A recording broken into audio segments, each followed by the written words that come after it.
in our life, our vehicle really serves a purpose, whether it be a sedan just to get us back and forth to work, a minivan because, well, you got a lot of extended family, or in some cases, a vehicle that is truly a workaholic. Hey, welcome to this edition of Road Warrior. I'm your host, Grant Roberson. Now, such is the case, the vehicle behind me, the 2018 Ram 1500. And what this vehicle does well is truly work for its owner. And well, I'm going to show you some cases in point on how it does that. Now, trucks aren't all created equal. There's small, mid-size, and full-size offerings, and each really tailored to what the individual might want. Now, the best thing about a vehicle like this, well, it fits all scenarios, meaning some cases you want to haul a little bit, some cases you want to maybe haul a lot, even more so when it comes to towing. Now, first off is the truck really hasn't been reinvented. It's pretty much standard operating procedure. Now, have they gotten a little bit smoother over the years? Certainly has the power gotten a little bit more enhanced, even more so. But what I like is the styling cues are starting to dress up our trucks. No longer is it just a plain Jane, but it's what you see here. Now, first off, here at the back end, I'll show you this in just a minute, there's a lot of operation going back here, not just simply a box, but a lot of extra fit and trim. As we sweep forward, trucks used to be just a regular cab, and of course we're long past those days. You definitely got to get the crew to where you're going, and this is a vehicle that I've really come to love. Is just the full-size cab here. The single cab just doesn't do it for me anymore, especially because you have all the kids you need to throw inside. Even better is the equal opportunity for everyone to climb inside. No longer is it a running start, but of course you got the good old standard step rails, and also is just the overall design. Body color all the way around, and of course that pronounced grille warfare right up front. So I kind of alluded to it just a second ago about how big this vehicle is, but what are truly the numbers, because a vehicle like this is definitely going to need your attention, not at highway speeds, but really in the tight spots. Now, by the numbers, this vehicle is about 230 inches overall. Wheelbase fairly stretched around 140, and those numbers alone tell you that's going to take up quite a bit of space. But the other big numbers really is in the height and the width, coming in about 6.5 feet tall and around about 80 inches wide. And where that truly makes you nervous is, well, in the parking garages, parallel parking, all those. Now, what helps with that is, again, what's at the front and also what lies at the back. The biggest thing on any full-size truck has to be, well, the grille warfare, and this is definitely letting people know what's behind them when they see this in the rear view. Now, what's kind of changed with the evolution of the truck is simply the grille itself. Back in the good old days, the big old chrome, the better, putting a big ram right here on the front, but now a little bit more well dressed up. And you see that with the body color all the way around and really encompassed in here to the grille. No more chrome, no more blinging out. The ram pronounced, of course, right across the middle, but a nice blending of color and kind of dark accents. Now, the hood is really pronounced as well, stepped up, raised, sculpted, does have these kind of implied air induction here. They're not operational in this particular model. Now, of course, had a little bit of a throwback Thursday with the flares on the side. Now, as you sweep down, again, the body color coming all the way around, no plain Jane whatsoever, no front broad grille at all here. Even dressed up, huge amount of lens here for the headlight assembly, not standard operating procedure here, really dressed up with some accent lighting, huge lens. And of course the flare goes all the way down with some nice kick out here at the bottom. One reason people stay away from vehicles like this is just how big it is. Now, the turning radius is nothing to apologize for, it's to be expected, and just the overall size and parkability of this vehicle can be scary, so that's why you sometimes opt for something a little bit smaller. But what's helping with that, of course, is innovation, technology, and it starts right here at the front. Now, the good old days of just backup sensors and backup cameras, heck, that's only been a few years back. Well, it's becoming now to the front. And what we have here is, of course, front parking sensors. And this isn't a basic operation at all. This is really a radar-like sensor factor up here. It really dives into exactly where something is in the way. And that's really going to help with anyone that's a little bit nervous sitting right there. This really allows you to dial in, and I've really allowed this vehicle to get into those tight spots, and that radar translates right there to the driver and lets you know within fractions of inches how close you are. Now, one thing to talk about also, besides just the size of this vehicle, is also the overall height. Not necessarily about this yet, I'll give you that in just a second, but basically getting in this vehicle. Now, ground clearance is quite hefty, over 9 inches here at the front, around about 8.5 inches there at the back. Definitely great ground clearance, and this is the four-wheel drive model, pretty much meaning you want to be able to clear all the muck below you. Now, what I also like on the new trucks is, again, the innovations, the smart thinking. It's not all about brawn. It also has to do about brain. I talk about this all the time. And of course, where it starts is at the smart key systems. And what I like about this vehicle is a simple one touch to lock the vehicle. It really locks all the doors, and you heard the click back there, actually locks the rear area just the same.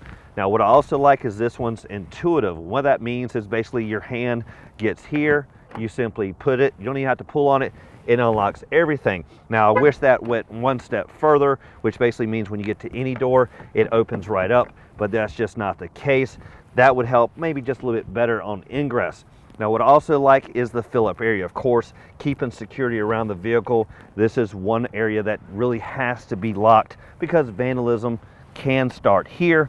Well, they definitely have open access. It doesn't lock at all. And it also has kind of a throwback Thursday cap system. A lot of vehicles go into a capless. Now, before we dive into the features at the back that really help you maneuver this vehicle and dive into the tight spots, let's talk about what we see here. Now, these are known as the Ram boxes, nice storage area in a place that's otherwise kind of a void or waste of a space. It also helps you add some level of security, some storage areas that really aren't open to the elements, because after all, whatever you put here can be rained on, snowed on, or well, even walk off when someone wants to steal it. This can secure your items away, and it's a very modest offering. Of course, runs the full length of the rear cargo box. And what I like is when you lock this vehicle, of course, you'll hear these lock, and even the rear tailgate, because of course you can put a solid or some type of tonneau cover over here that can secure this area just the same. But what I like is these are there when you need them, and when you open it up, what you're going to find is a decent cargo area, and it really is waterproof and all that. You can actually fill this up with ice and make it kind of a cooler if you want, but really you can put items in here and store them away. Even better, it's nice and lit. Now, as you come around to the back, what you're going to see is, well, a typical rear end on any truck. Pretty much nice rear bumper, really a lot of height. What you're going to see on some other vehicles, some GM models, whatever, you actually see a step here that really allows you kind of to climb in. This is a little bit more old school thinking, really doesn't have that kind of convenience. Instead, you just got the center option here. Of course, you can add an option here for a little step or whatever. Otherwise, it's pretty much standard operating procedure. Now, as for the backup, that's not standard at all. Nice backup sensors again, radar-like sensing tells you where everything is. Even better, of course, is the backup camera. The 1500 comes in a few versions, whether the regular cab, the quad cab, or the crew cab you see here. And as you creep up in creature comforts, it's going to minimize the overall size back here. Specifically, this is around about 5'7". That compared to the bigger one, which is around about 6'4". Now, that's some nominal difference. Now, as for the operation back here, pretty much standard. You're going to see just a normal tailgate. Does have that camera built in right here, and that's going to be helpful when you're towing, backing up to your trailer. Really gives you a bird's eye view of that hitch right there. Really dive in with ease. And of course, those sensors will be going crazy, so there's a nice button to turn off those backup sensor. Now, for the operation here, what I prefer is for them to go to a different operation, because as you can see, when you drop the tailgate, it is kind of a banging affair. And what I prefer is some of the other competition, what they do, where this really eases into place, makes it, well, less harmful should you get in the way. Now, once this is open, nice squared out rear cargo area, spray in bed liner, of course, well illuminated back here, nice lighting on both sides, and you do have the light up here when you need it. Also, tons of anchor points when it comes to this rail system, and even some little tie downs in this area is just the same. The Ram 1500 came with a 5.7 liter Hemi V8 engine. Now, it's going to deliver around about 395 horses and 410 foot-pounds of torque, and gets modest fuel economy around 15 to 22 miles per gallon. Now, if you're a little bit nervous with all that power, you can opt for a little bit of a smaller V6, is either a 3.6 liter or a 3.0 liter eco diesel. Now, the 3.6 liter regular gas engine is going to deliver around about 305 horses and 269 foot-pounds of torque, and fuel economy does go up just a hair to around about 18 miles per gallon in the city and 25 on the highway. Now, in comparison, the eco diesel gives you modest horsepower, around about 240 horses, but decent torque at 420 foot-pounds. Now, it's going to give you the best fuel economy at around about 29 miles per gallon. Now, this is where you start to realize that maybe you're not in a truck. This is the new evolution. Now, if you haven't been in one, this is definitely not going to be the working side of this vehicle. It's going to be more, well, the creature comforts and the overall fit and trim that just makes you feel, well, more luxurious than you're going to the job site. Now it all starts right here behind the wheel, and just, well, the feel of it, everything really falls into place. Huge center console, nice elbow support, and of course elbow support on the left side should you need it. Now what I also like is there's, well, no fumbling with keys on this model. The smart key system stays in your pocket and you simply press the button. On the dash, you're going to find storage for your glove compartment up top. It is fairly big, but it is somewhat shallow, so you can put some items up there. Now, bigger things like folders, whatever, can actually find their place there on the dash. Now, there is a lower compartment as well. Now, when you sweep to the middle of the dash, this is where all the entertainment that goes along with this vehicle. And it starts with this huge touchscreen system right there front and center. Now, if you're used to the Chryslers, you're going to love this system because it's really intuitive and really houses everything right there. And the best part is it's not small at all. Now, what I like is, of course, the main screen, which is the entertainment, the radio, the satellite, whatever is right here. Nice touch systems up top, shortcuts down below, and you really can navigate everything right here. Now, of course, you do have some knobs for tuning and volume, and they're nice and symmetric. Now, if you want to, you can really navigate down here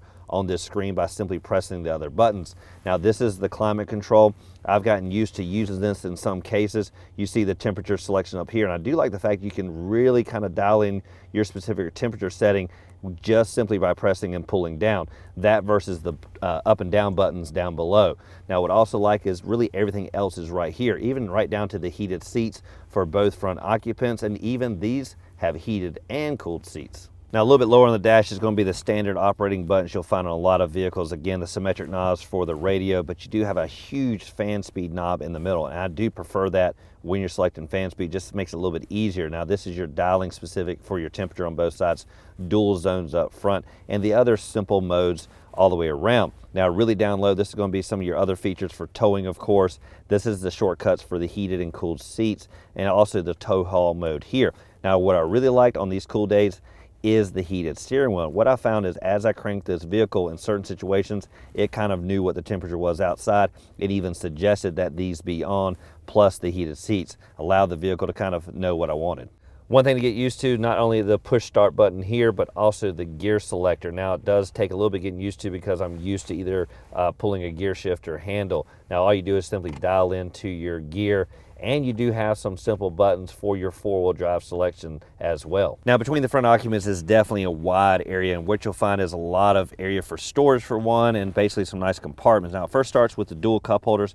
I like the fact that it has these kind of spongy sides that allows the drinks to really be held in tight. Drove a vehicle last week, didn't have that, and it kind of slung around. What I also like, it has this little stand-up area. Now, what that means is you can take your phone, simply place it in there, and really allows you to kind of have your phone there. Maybe if you're navigating, you can look down real quick. And of course, it has some chargeability down here, so you can charge it while you're looking at it. And of course, there's even another compartment here. So tons of area. Now, I talked about the area right between the front occupants, since this has got to be the best part, the big storage console. Now, what you'll see is it's a two-tier system. First off, up top, nice shallow tray. This does have some connectivity also, the USB connections. Got a little port over here, so if you're a passenger or even you need to run a cable out, nice access through there, even auxiliary jack. Now, you do have the old school coin holder here as well, but tons of flat surface. Now, the second area is kind of a dump all. You can throw everything in there. Also have an old school CD player if you still use that. For the gauge cluster, there's a little bit of a new school and old school, basically with the analog tach and speedometer, but a huge digital readout right in the middle. Now, that's going to give you tons of information, but the biggest thing I left up there was the digital readout for speed. Now, when it comes to legroom numbers up front, it's going to be a whopping 41 inches here at the back, just about an inch less, around about 40. Now, as for the seating back here, a little bit of a raised back bench, a little bit of individualized attention here on the outer side, tucked in here in the middle, and that's because the cup holders are going to be found here on the floor. You do have a center flip down as well. It's going to deliver 2 more cup holders if there's no one here in the middle. Now, what I like is transforming this from people to cargo, because after all, that open air back there really could be a problem if it's raining. So bring some items in here, and the way it starts is right here at the seat bottom. Just simply tuck it up right there. Even better, there is a light here that will help illuminate, because this can be quite dark. Problem is, it really kind of points here, not down. Now, one thing other vehicles can do well here is this is really a flat surface right when you do this here. Not the case here on the Ram. Instead, you really got to kind of fold this into place, and as you can see, it really kind of comes in contact with the seat back, but just a little bit of pressure. Then, of course, you got to stand it up. So it's kind of a 2 or 3 step process to really make this a flat cargo area, something some of the other vehicles maybe do a little bit better. Now, judge, for this edition road, we're going to test drive behind the wheel of the 2018 Ram 1500, a vehicle that delivers that workability and plus can carry some people should you need it. And what I like about the Rams is it makes no bones about it that heck, it's going to deliver a lot of power, a lot of cargo, and well, it's going to take up a lot of space, and it's going to demand your attention right here behind the wheel. But they've also added some innovation to help ease the pain just a little bit and, well, loosen your white knuckle grip. Now, as always, thank you for watching this edition of Road Warrior. Keep both hands on the wheel and eyes straight ahead.